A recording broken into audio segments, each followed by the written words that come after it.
Don't quit learning English. Life lesson inside. Segment 1. There was a night when I almost quit English for good. Not loudly, not angrily. Quietly.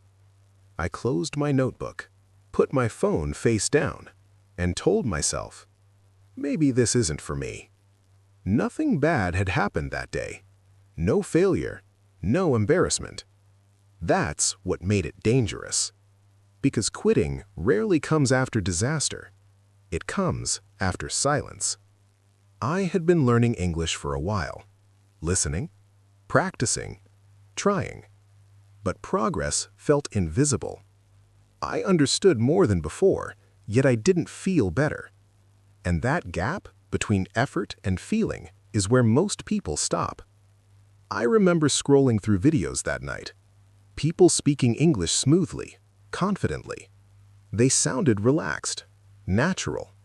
I didn't feel inspired. I felt tired. A quiet thought appeared in my mind. Maybe I'm too late. Maybe I'm not made for this. Maybe others are just better. That voice didn't shout. It whispered. And whispers are harder to fight. I thought about all the times I had started before, all the promises I had made to myself. Tomorrow I'll practice. Next week I'll be serious. This time will be different. And yet, here I was again. Tired, uncertain, questioning everything. I almost quit that night. Not because English was impossible, but because it felt endless. And humans struggle with endless things. We want signs. We want proof. We want to feel progress. English doesn't always give that. Sometimes it stays quiet, even when it's working. I sat there and asked myself one honest question. If I quit now, what actually happens? The answer surprised me. Nothing dramatic. Life would continue. Days would pass. I would be fine. But then I asked another question. What if I don't quit? That one was harder. Because staying meant uncertainty. It meant trusting something I couldn't see. It meant continuing without applause. That's when I realized something important. Quitting feels like relief, but it also feels like regret. Later. I had quit before, many times. And every time, I came back.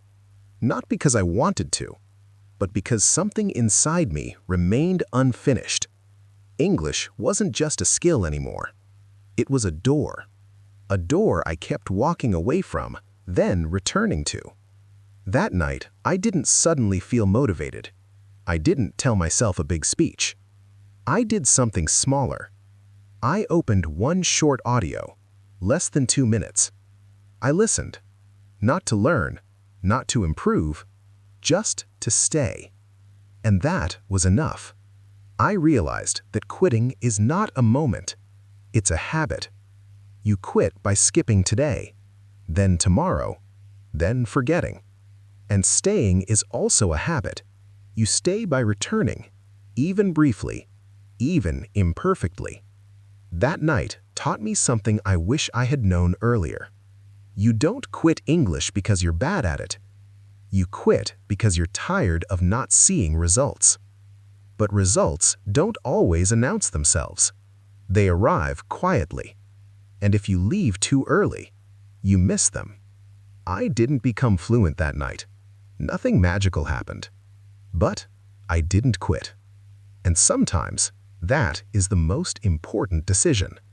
Because the people who succeed at English are not the most talented. They are the ones who stay when quitting feels reasonable.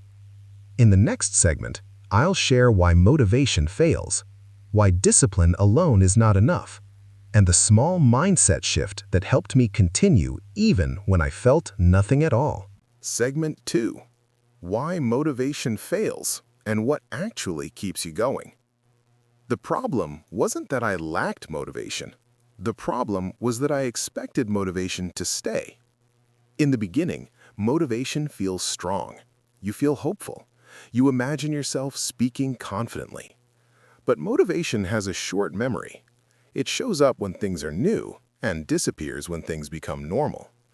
That's what was happening to me. Some days I felt inspired. Other days I felt nothing. Not sad, not excited, just empty. And emptiness is dangerous because when you feel nothing, you start asking questions. Why am I doing this? Is this even working? Am I wasting my time? Those questions don't come from failure, they come from silence. English had stopped giving me feedback. I wasn't suddenly improving, but I wasn't failing either. I was in the middle, and the middle is where most people quit. I tried pushing myself harder, longer sessions, more content, more effort. But that only made things worse, because pressure doesn't create consistency, it creates resistance. One evening, I noticed something. On days when I forced myself, I hated English. On days when I kept it light, I stayed. That was an important clue. So I stopped asking, how can I be more motivated, and asked a better question. How can I make this easier to return to? That question changed my approach. I reduced everything: time, expectations, goals. I told myself, you don't have to improve today, you just have to stay. Some days, staying meant listening quietly. Some days, it meant repeating one sentence. No tracking, no judging, just presence. I also stopped consuming motivational content, not because motivation is bad, but because it made me compare myself. Comparison kills patience. I didn't need to feel inspired. I needed to feel safe continuing. So I created a rule. English should never feel heavy. If it felt heavy, I was doing too much. This rule saved me, because instead of quitting, I adjusted. When energy was low, I lowered the demand. When life was busy, I shortened the session. I realized something important. Consistency is not about strength, it's about flexibility. Strong plans break, flexible habits survive. Another thing helped me too. I stopped waiting for visible results. Earlier, I wanted proof, clear signs, clear improvement. But language doesn't work that way. It builds quietly, like understanding jokes a little faster, like responding without panic, like thinking less before speaking. Those changes are small and easy to miss. So I stopped measuring progress emotionally. I measured it behaviorally. Did I return today? Yes or no? That was enough. Over time, something shifted. I no longer needed motivation to start. English had become familiar. Not exciting, not scary, just there. And familiarity is powerful, because when something feels familiar, your brain doesn't resist it. I also learned to accept slow days. Some days, my English felt worse than before. That confused me. But then, I understood. Growth is not linear. Some days you move forward. Some days you stabilize. Both are necessary. The mistake is thinking that every day should feel better. That expectation creates disappointment. Disappointment leads to quitting.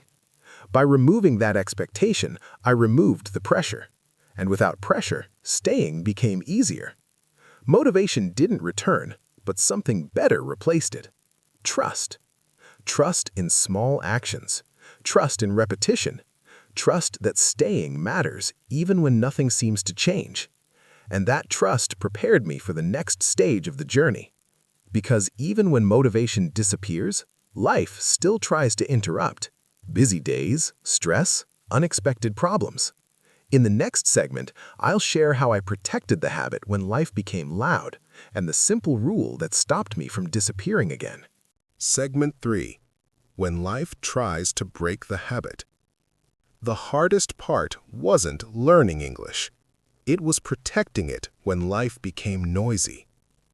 After the first excitement disappeared, life slowly returned to normal. Work, family, responsibilities. Days that were not bad, but not calm either. These are the days that quietly destroy habits. No warning, no drama, just distraction. Some evenings I came home tired, not exhausted, just tired enough to want comfort. Scrolling felt easier than listening. Silence felt easier than speaking. And English felt optional. That's when I noticed a dangerous thought. I'll skip today. I'll do it properly tomorrow. That sentence sounded harmless, but I had heard it before, many times. Every habit I had ever lost started with that sentence. So I had to face a truth. If English depended on perfect days, it wouldn't survive. I needed a way to protect it on imperfect days. So I created a rule, a very simple one. English must exist even on busy days. Not as study, not as effort, just existence.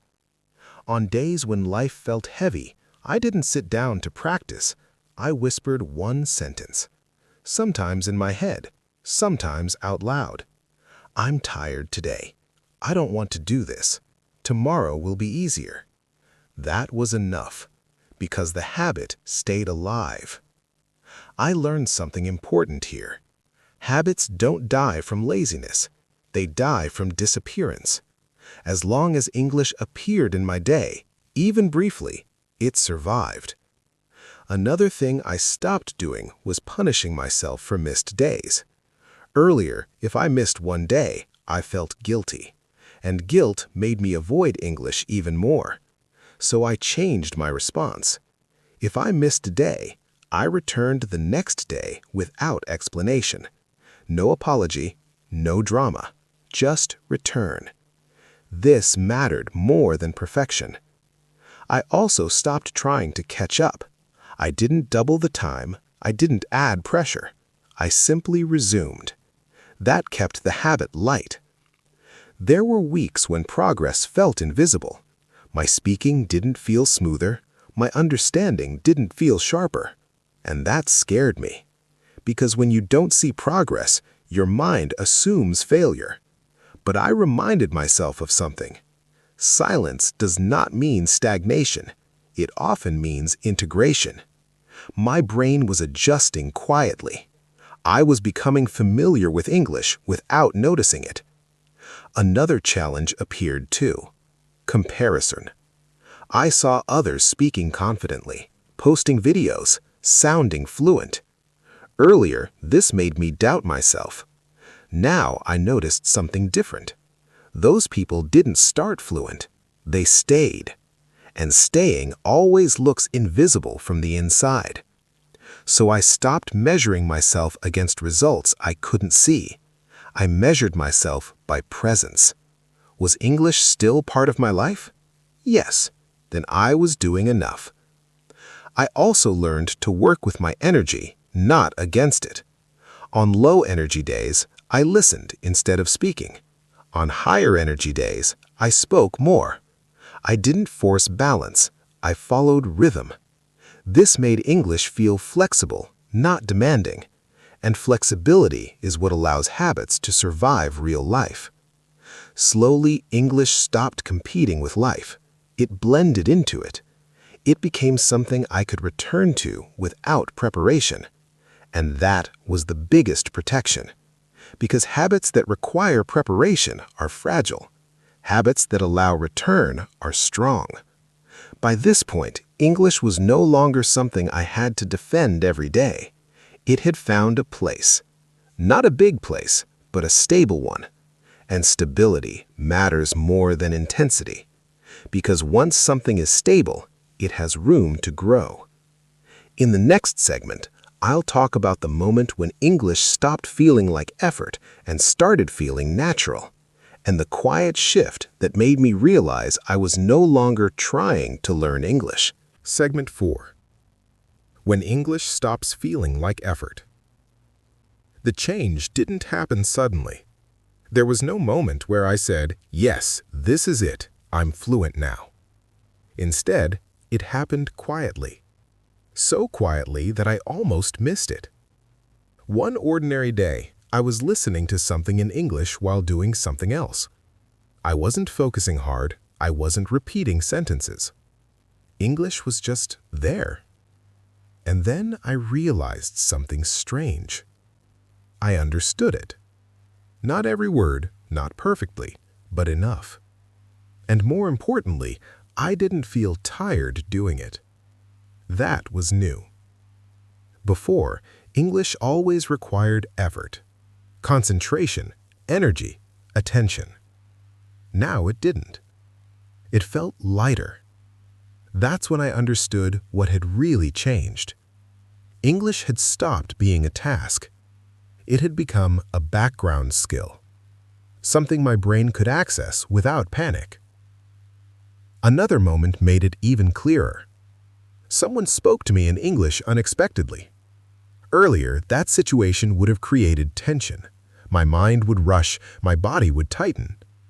This time, my reaction was different.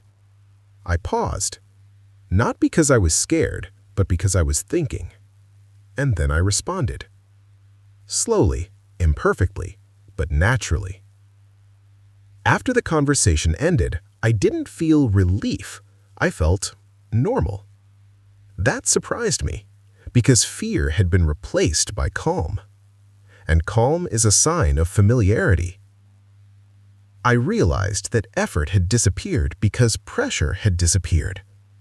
I was no longer trying to perform English. I was simply using it. That difference matters.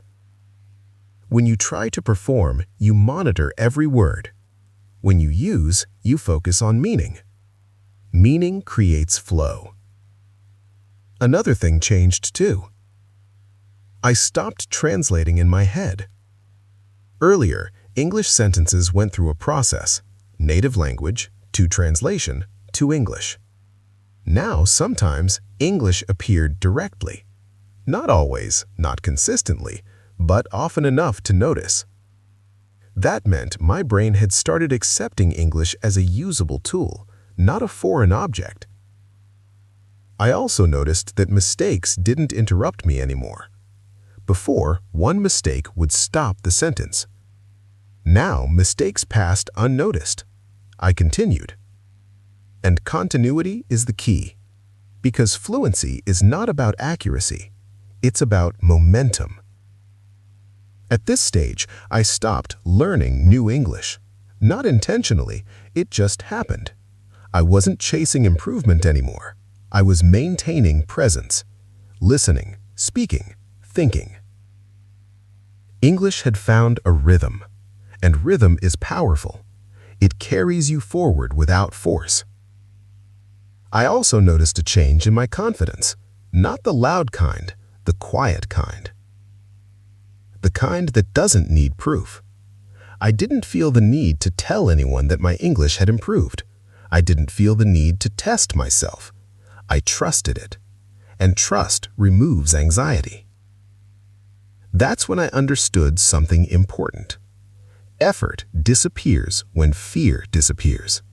Fear is what makes everything heavy. Once fear is gone, the same actions feel lighter. That's why beginners struggle and experienced learners don't. Not because they know more, but because they are less afraid. By this point, English was no longer something I had to schedule carefully. I could return to it easily. That flexibility made it stronger, because anything that fits into life has a chance to grow. I didn't notice this change day by day. I noticed it only when I looked back, at the hesitation that was gone, at the panic that no longer appeared, at the calm that had replaced effort. And that calm told me something important. I wasn't done, but I was stable, and stability is the foundation of growth. In the final segment, I'll share the lesson that stayed with me after everything, what this journey taught me beyond English, and what I would say to anyone who feels close to quitting right now. Segment 5, where the lesson stays with you. When I look back now, the most surprising thing is this. English didn't change my life loudly. It changed it quietly. There was no big moment where everything became perfect, no dramatic ending. What changed was something smaller, but more important. I stopped running away. For a long time, English had felt like a mirror. Every time I looked at it, I saw my weaknesses, my accent, my mistakes, my hesitation. So I avoided the mirror. Not because I didn't care, but because I cared too much. This journey taught me something deeper than language. Avoidance feels safe, but it keeps you small. Staying feels uncomfortable, but it lets you grow. I realized that English was never my real problem. Fear was. Fear of sounding foolish, fear of being judged, fear of not being enough. Once that fear softened, everything else followed. Not instantly, not perfectly, but steadily. The most important lesson I learned was this. You don't need to feel confident to continue. You only need to feel honest. Honest about where you are, honest about what you can do today. Some days I could speak more, some days less. Both were okay. Because progress is not built on perfect days. It's built on returning, again and again. I also learned to stop asking the wrong questions. I stopped asking, "Am I fluent yet?" and started asking, "Am I still showing up?" That question changed everything. Because fluency is not a finish line, it's a side effect. It appears when fear is gone, when habits are stable, and when language becomes part of life. Another thing stayed with me too. Comparison is poison. The moment I stopped comparing my English to other people's English, I started enjoying my own. Enjoyment creates patience. Patience creates consistency. And consistency creates change. Today, English is still part of my life. Some conversations are easy, some are challenging. But I no longer measure myself by perfection. I measure myself by presence. Am I present in the language? If yes, then I'm moving forward. If you're listening to this and you feel tired of English, I want you to remember one thing. Feeling tired doesn't mean you should quit. It means you've been trying, and trying is never wasted. You don't need a new method, you don't need a new app, you don't need more pressure. You need permission to continue imperfectly. Speak with mistakes, listen without understanding everything, return even when you feel slow. Because the people who succeed at English are not the fastest learners, they're the ones who stay. Stay through doubt, stay through silence, stay through ordinary days. That's how English stopped feeling like a burden and started feeling like a tool. Not something I was chasing, but something I was carrying, quietly, naturally. And if this story leaves you with one thought, let it be this. Don't quit learning English because today feels difficult. Difficulty is not a sign to stop. It's a sign that something is forming. Stay a little longer, one sentence longer, one day longer. Because one day, without warning, you'll realize that English is no longer something you are trying to learn. It's simply something you use. And that's when you'll know you made the right choice by staying. Segment 6. When progress is invisible but real. There was a phase when I felt nothing was changing. Not worse, not better, just the same. And that scared me more than failure. Because failure has shape, you can point to it. But this feeling had no shape. I was still listening, still speaking, still returning. Yet emotionally, it felt flat. Earlier, improvement felt exciting. Now it felt quiet. That's when a dangerous thought appeared. Maybe this is my limit. Not spoken loudly, just sitting there. I realized something important then. Progress doesn't always announce itself. Sometimes it hides, especially when your brain is reorganizing. I noticed small things. I didn't pause videos as much. I didn't rewind sentences as often. English felt familiar, and familiarity can feel boring. But boring is not bad. Boring means stable. I learned that most people quit during this phase, not because they are failing, but because nothing feels new anymore. They confuse silence with stagnation. I almost did the same. But instead of changing everything, I stayed. I reminded myself, If English still exists in my day, then something is happening. That mindset kept me grounded, because invisible progress is still progress, and often it's the most important kind. Segment 7. Why English changes you beyond language. One day, I noticed a strange change. Not in my English, in me. I was more patient, not just with language, but with myself. Earlier, mistakes frustrated me. Now they didn't. English had taught me how to stay calm inside uncertainty. I realized this journey wasn't just about words. It was teaching me how to continue without immediate reward. That skill transferred into other areas: work, learning, life. I stopped rushing outcomes. I trusted processes. English became proof that slow effort works. That changed my mindset. I wasn't chasing fast results anymore. I was building something lasting. This is something people don't talk about. Learning a language reshapes how you deal with struggle. It teaches you humility, patience, consistency, and those qualities matter far beyond English. I wasn't just learning how to speak. I was learning how to stay. Segment 8. If you're still here, this is what it means. If you've listened this far, you already understand something important. You're not looking for shortcuts. You're looking for reassurance. Reassurance that staying matters. So let me say this clearly. If English feels slow, you're not behind. If it feels quiet, you're not failing. If it feels ordinary, you are doing it right. Because language grows best when it stops feeling dramatic. The people who quit are not weak. They are impatient with silence, and silence is where growth hides. If you can stay through silence, you will cross into something different. English will stop being a goal. It will become a tool, a familiar one. So don't ask yourself, how fast am I improving? Ask yourself, am I still here? If the answer is yes, then you're moving forward, even if you can't feel it yet. And one day, quietly, without warning, you'll notice it. English will respond back to you, naturally. Segment 9. When English becomes quiet confidence. At some point, I stopped proving anything. I didn't try to show my English. I didn't test myself. I simply trusted it. That trust didn't come from perfection.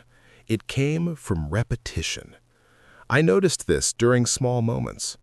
Ordering something, replying to a message, explaining a simple idea. I wasn't thinking, is my English good?